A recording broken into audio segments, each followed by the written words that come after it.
Welkom by Huisgeloof nommer 10, waar ons saamgesels oor Oud-testamentiese karakters wat vir ons interessant is. Vandag is ons by een van my gunstelinge en ek gaan vra dat ons die Bybel saam oopmaak by Rit 1.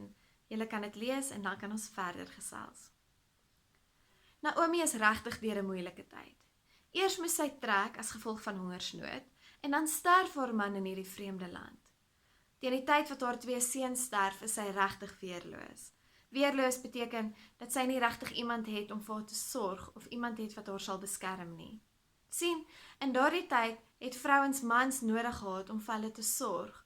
En daarom as jy nie 'n pa, 'n man of seuns gehad het wat na jou kyk nie, was jy bietjie in die moeilikheid.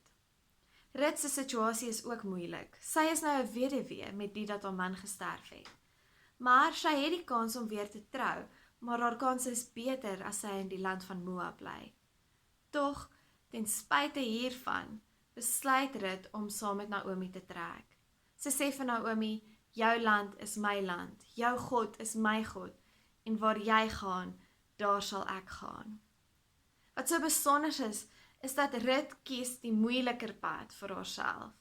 Sy kies die pad waar sy moet sorg vir Naomi, en nie net na haarself moet kyk nie.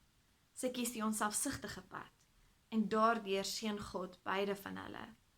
In krisistye is dit maklik om net aan onsself te dink, maar ek wonder wat sal gebeur as ons partykeer eers stop en kyk wie is die weerlose mense rondom my. Wie is die mense wie nie iemand het wat vir hulle sorg nie? Wie is die mense wie nie iemand het wat hulle sal beskerm nie? Wat sal gebeur as ons besef dat God ons na hierdie mense toe stuur?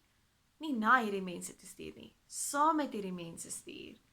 En hoe kan ons stories anders lyk, wanneer ons gaan, saam met die mees weerlose mense tussen ons?